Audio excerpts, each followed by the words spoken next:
Welcome everybody. My name's Rod Edwards. I'm the Managing Partner for RSM Financial Services. We've had so many questions around COVID-19 and its likely economic impacts, and with so much noise in the press about it also, we've decided to reach out to who we consider as probably the best person to give us some clear answers. Many of you will know of Hamish Douglas. He's the founder, chairman and CIO of Magellan Asset Management, and we're pleased to have him on the line now. Welcome, Hamish. Rod, it's great to be with you. Hamish, probably the most asked question by probably a long way is really just how you see the impact of the COVID-19 pandemic evolving across economies and markets. Well, Rod, the first thing I'd say is we're in pretty uncharted waters here. And I think if anybody thinks they know exactly what's going to happen through this, I would say they're purely just speculating. Nobody knows what's going to happen here. And I would say anyone who's been investing for 50 years, no one in that 50 years would have faced a situation that looks exactly like this.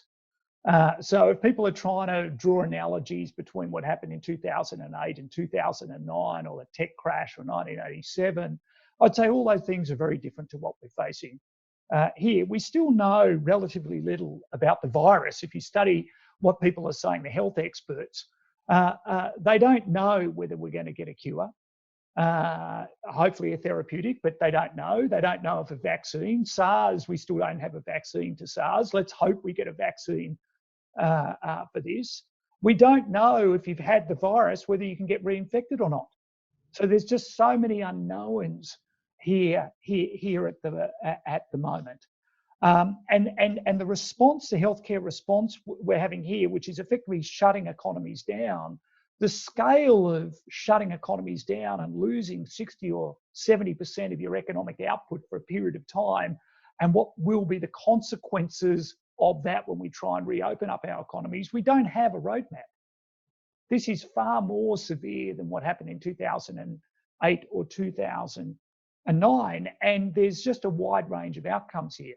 There's a possibility, which everybody's hoping for, is a V-shaped economic recovery, that when we open the economies up, everyone will go about their business as they were going on before, and quickly we will resume to the economic scenario we had pre this virus.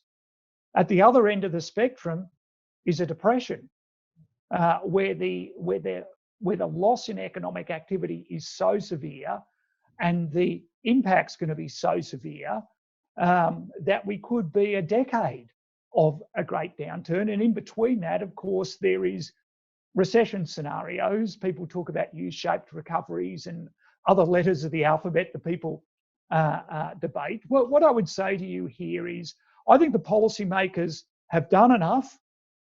The central banks have acted in a very, very speedy and forceful way to head off a collapse of the financial system. I think they did learn a lot from 08, 09. They've gone further this time in providing monetary policy support, providing massive amount of liquidity support for markets, and now they're providing direct lending support for the economies. And of course, we've seen massive injections by governments around the world. So the depression scenario looks like that's off the table, but they haven't replaced the entire output gaps here. You know, they are assisting individuals in society for their missing wages, and that is terrific.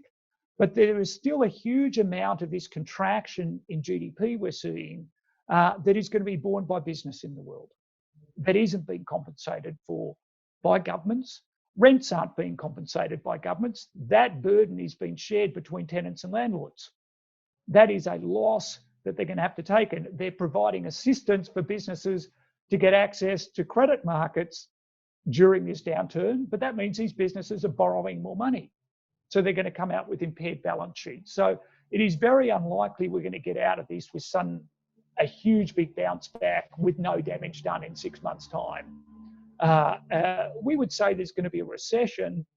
We just don't know whether that's going to be a short and shallow recession or a deep and prolonged recession.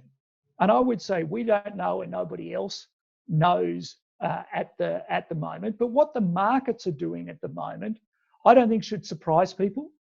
The markets have had a very large, initially they panicked, which was understandable, but then we've seen a very large relief rally around the world. And I'd say that is also understandable. They're reacting to what the central banks have done. They're reacting to the huge support which the governments have given. But they're also reacting to now the flattening of the curve and this hope that we're going to open the economies back up and the worst is behind us. So all that is predictable. I would say, given we don't know what the economies are going to look like and how long it's going to take us to get out of this healthcare crisis, the markets may be a little ahead of themselves now. They're feeling relieved, but that relief rally may be a little bit premature at the moment, and it will depend. So I would say to people is, with all these markets rallying, people shouldn't have a fear of missing out here.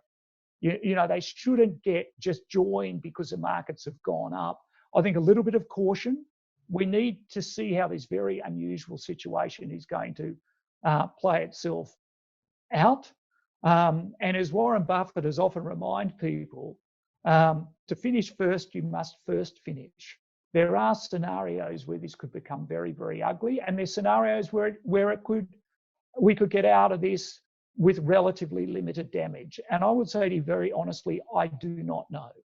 And when you don't know, don't get overconfident thinking that you do know.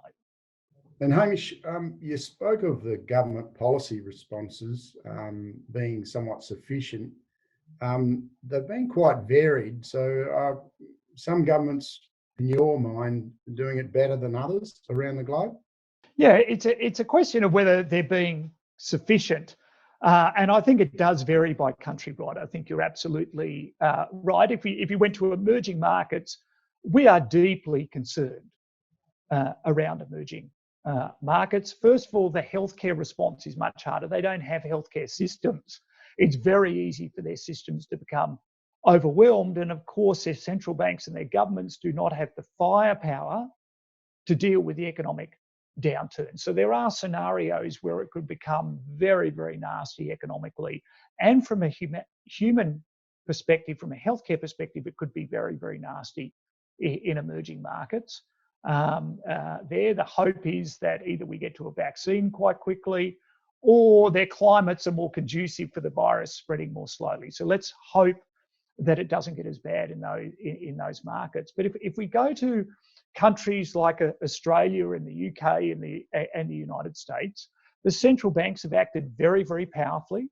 So we're very unlikely to have the financial crisis of a shutting down of the financial system. Our banking systems are in very good shape. They're being very, very prudent. We saw National Australia Bank this week raise more capital and cut its dividend. While it's disappointing they've cut their dividend, it does mean that the financial system is going to be in good shape with our major banks, and I think the big banks in America are in good shape as well, and they are in the UK. The governments have stepped in, and I would say they have covered a portion of what I call the output gap, this missing part of the economic output when the economies have been shut down. They're largely compensating, as I mentioned before, individuals, but they are not compensating businesses for their full loss. They're helping at the wages level, but they're not helping with the rest of their expenses. I think it's unlikely, as I was mentioning, we're going to get this V-shaped recovery. And depending how it plays out, more support may be required. So while I'm going is they probably haven't done enough to really stop a sort of recession happening here. When we open up the economies and 6 months down the track, there may well be further stimulus programs to help demand come back. And we haven't seen those happen. So maybe they're going to come with some more support for the economies that will help the economies sort of stave off the worst sort of economic downturn. But the longer this goes on, the more economic damage and the more that has to get repaired. And the shorter we can get up and operating, the better we'll all be. But that's a healthcare question.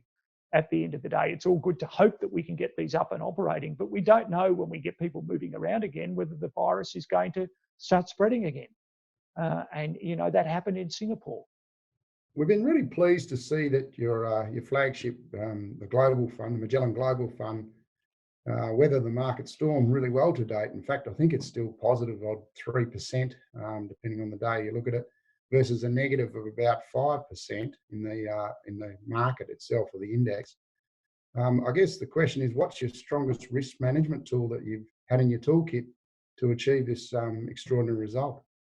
Well, Rod, the most important thing we have from risk management is our portfolio construction. I often have said to people that we design portfolios to deal with a black swan event. And this is a black swan event. I often have given an illustration of a black swan, and a global pandemic is something I often cite. I also cite a sort of global bioterrorism event as being a black swan. Both these things are likely in our lifetimes, but you could never predict when they're going to strike. And we haven't been able to predict when this one was going to strike. Neither could we predict exactly how the economies would play out. And we went into this crisis with 5 or 6% cash. And the portfolio, because we run something called a combined risk ratio, and we run that risk ratio, which is a combination between the drawdown risk and the volatility risk in the strategy, at 0.8, we're always running materially less downside risk than the markets run. So when this struck, and before we did anything further to take any further action in our portfolio, the portfolios held up very well. So we deliberately design, we're not guaranteeing, but we're deliberately designing our portfolios to deal with a train wreck that we don't see coming. Of course, as this started to play out, we then took some action to get more defensive in the portfolios. We have moved from sort of 5 or 6% cash to over 15% cash in the portfolio. We have sold down materially our emerging market risk. We've sold down our sort of luxury exposures that are put at the pointy end of discretionary expenditure, things that may be more sensitive to spending levels in the economy, like a Visa or MasterCard. We've sold down some of those exposures. Still great long-term businesses, but we want to have less risk. So now we held up well when we didn't do anything. We've now made the portfolios even more defensive. So if things turn down again during this crisis, we feel that we're well positioned. And if they don't turn down, and we've got 17% cash or 16% cash or whatever the number is, we're still 83 or 84% invested. So we're feeling pretty comfortable, and we're probably even more defensive at this point than we were heading into this crisis. But it's portfolio construction that is really, really important here. And, touch wood that we had talked for people for many years about our downside protection, and an event like this happens, a black swan event. And at the beginning of this, Rod, we thought this was a localized epidemic in China. I was in the newspaper saying this doesn't look like a global pandemic, and we're fairly fully invested. And, I quickly changed my view within a week or so around that as it started to spread into Italy and other places. And it looked like it was a lot more serious than at first appeared. But it just shows how quickly these things can move. And you really have to have the right portfolio to deal with events like this. And I guess following on from that, what industries do you sense are or perhaps will be vulnerable in this crisis? And probably the inverse of that is any particular industries you think might benefit from the crisis? Well, this is a really interesting question. Of course, the extent of this depends on the depth of this crisis and how long it goes on and how far consumer behaviour changes. But some of the industries, there are industries that could fail and never come back. There are probably industries that were already challenged. You could think of the department store industry.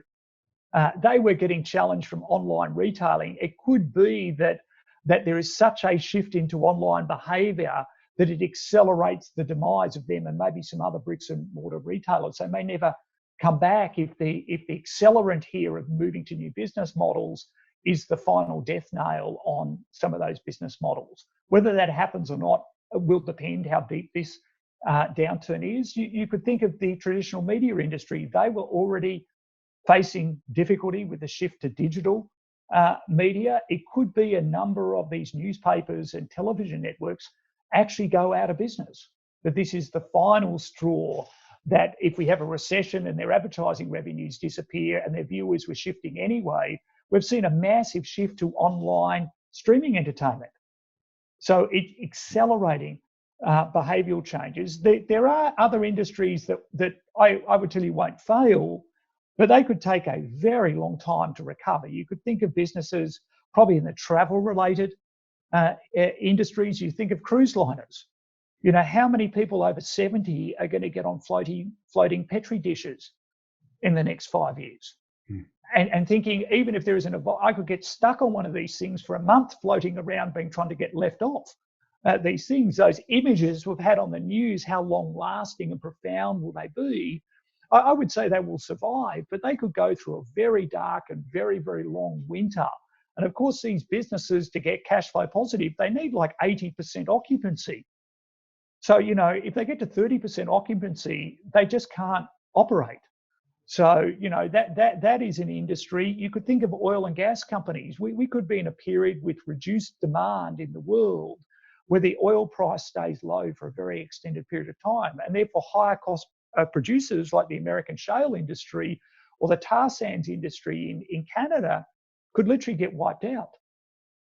With climate change and everything else, they may never come back here. And there is certain real estate in the world, if we're shifting to online behavior and moving people out of physical retailing, you could see certain retailing assets maybe not be wiped out, but may have to be repurposed. Some of these large shopping malls may not ever be able to fill their total spaces again. So what happens to that? And the rents that were payable, which were a very high percentage of turnover, they may have to materially reduce their rents in order to enable retailers to survive.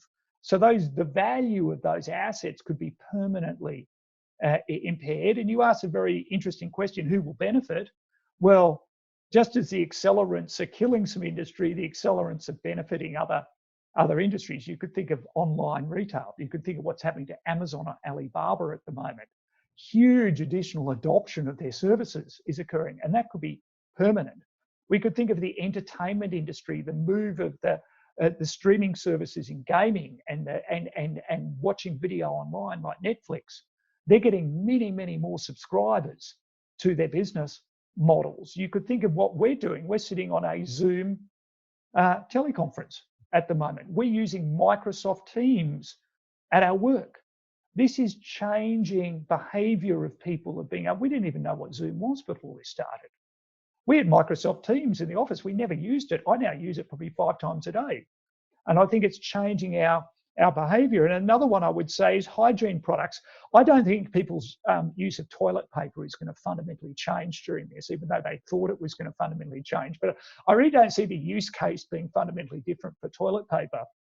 But for hygiene products, I actually see the use case will fundamentally change for a long period of time. I think in surface care and hand washing and sanitizers, I think people will change through the whole winter season, through flu seasons, for a very extended period of time. People will be using more of these products. We are having it drummed into us that hygiene for the spread of things like influenza is incredibly important. And therefore, I think that's going to be a habitual change. It will last for a very, very long period of time. So there are winners out of this, but the extent of it will depend upon how long it goes on for and how ingrained the consumer behaviour becomes. And perhaps, and this might be a little way off, but if the air is a little clearer for you, is there any sectors that you'd be keen to explore, you know, perhaps coming away from your current defensive position? Well, we're splitting it down into 2 areas. Obviously, we've got a lot of cash at the moment. We've tried to position the portfolio that actually still has quite a lot of technology in it, but technology which we don't think is that susceptible to the economic cycle, particularly the software side of this and the platform side of technology. But then we own a number of very defensive businesses.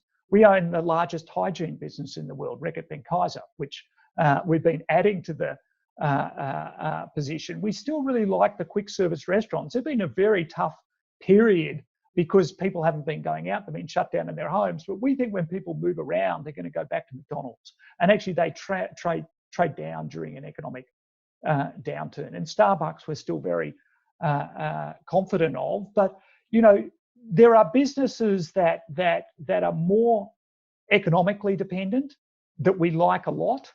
But whether we go into those ones first will depend on how we think the economies are going to recover. If we think we're in a 5-year downturn, we may not load up on luxury goods. We've reduced our luxury goods exposures. If we take a 20-year view, they're absolutely fine. There could be some travel-related expenditure stuff during this cycle. It would be a wonderful time to buy. Travel will come back, but we want to get a view of what we think that shape of that recovery would be before we would go into that into that territory. And of course, there are some businesses that are more defensive, where we could be going to in a period of even lower or zero interest rates. And some of those businesses whose revenue lines hold up and the discount rate goes down could come out of the valuable if there's an extended downturn. So how we spend that cash will depend upon what we see the shape of the sort of next 5 years looking like.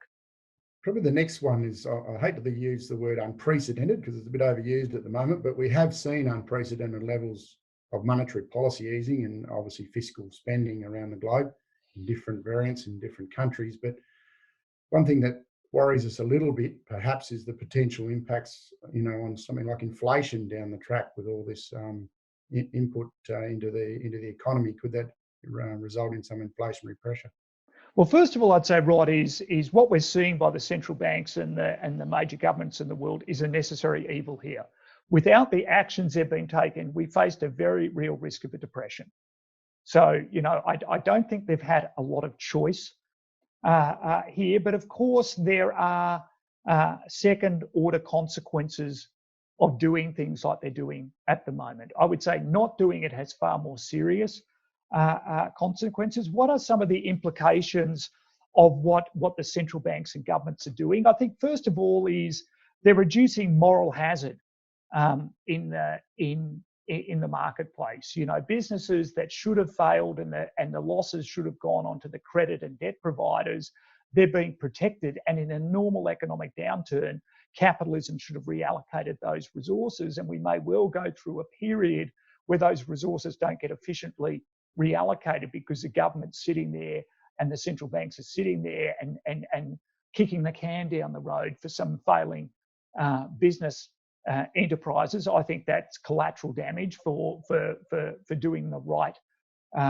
thing. Your question on inflation is a very interesting question, and one in which we've debated with both Janet Yellen and Kevin Walsh, who are consultant. Kevin was a former Federal Reserve member. Of course, Janet was a former chair of the Federal Reserve. Both of them don't believe we're facing an inflation issue in the short term. And when you think about inflation, there are two fundamental drivers of inflation in the world. The first, I call it supply and demand. So if you could get a period of very constrained supply like we had in the 1970s with OPEC, with the oil price shock, when you reduce supply of oil below natural demand, you could get rapidly escalating prices. Or if you have a massive demand shock or a massive excess demand in the economy, you've got a really hot economy, both those things could create inflation. And the opposite, that if you've got excess supply in the world and you've got aggregate demand that's very subdued, you'll get very low or disinflation in the world. I would argue, and our consultants would argue to you, that what we're likely to see in the period of ahead is a supply excess and a demand deficit.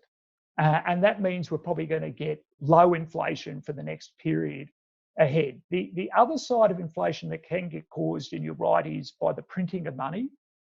Just following on from that too, there's been some talk in the marketplace around countries perhaps looking to future onshoring as a result of COVID-19. Is that something that you would entertain, Hamish? I think it's easy to say and very difficult to do. I think in very strategic industries like maybe healthcare supplies or in defence industries, yes, you could have dictated by governments that it's in their interest, even if it's more expensive, to have strategic manufacturing onshore. I do think what this is exposed is the just-in-time manufacturing process that ended up having no inventories in the system. Literally, they left the factory, went onto a ship, and then ended up in warehouses and straight into store with very, very short lead times on that. When you have a pandemic like this and the supply gets shut down, the factories get shut, suddenly we find there's no inventories in the system. I suspect they will address that by lengthening the supply chains and actually putting more warehouses, not moving the manufacturing, but putting more warehouses around the world and putting more stock that can cope with a month or 2 months or whatever they determine is appropriate, that if manufacturing got shut down for a period, they could keep operating and having those warehouses in the right place in the world. And that has a cost to business. But if you think it's going to be a situation where businesses themselves will make a choice that they're going to onshore all their manufacturing, if that manufacturing is more expensive than their competitors can access somewhere else, that business is going to be at a competitive disadvantage. And that's the nature of capitalism. And even if a country like the United States suddenly dictated everything was going to be manufactured in America, many of these businesses still operate as multinationals. So suddenly the German manufacturer, who's part of their supply chain for parts in China, could be at a distinct cost advantage over the US business, where the government has dictated that all its manufacturing must be outside of China or in the United States. So I think in the end, economics will trump outside those strategic industries. I think we'll get a lengthening of supply chain, but this whole sort of call that we're suddenly going to get a massive shift of all manufacturing out of China and back into the United States, I personally think that's very unlikely outside some very strategic industries like healthcare. Yeah, and I guess we've seen that in the past, haven't we, Hamish? Reactions to markets, it can sometimes create a little bit of noise, but the reality sets in Economics 101 where the lowest price dictates, doesn't it? I think economics wins in the end. Yeah, it does, yeah. Well, I think that's about all we've got time for, Hamish. So thanks so much for your valuable time in this crazy environment that we have ourselves in, the working from home environment. Obviously for you out there, that this is general information, this session, and some of you may want more personal information on your own affairs and what's the impact is on your own personal superannuation or investments. So perhaps if you do need a bit of help, reach out to your local RSM contact, and they can put you in touch with one of our 28 RSM advisors nationwide. So in closing, have a good day, everyone. And as everyone says nowadays, stay safe. Thank you very much.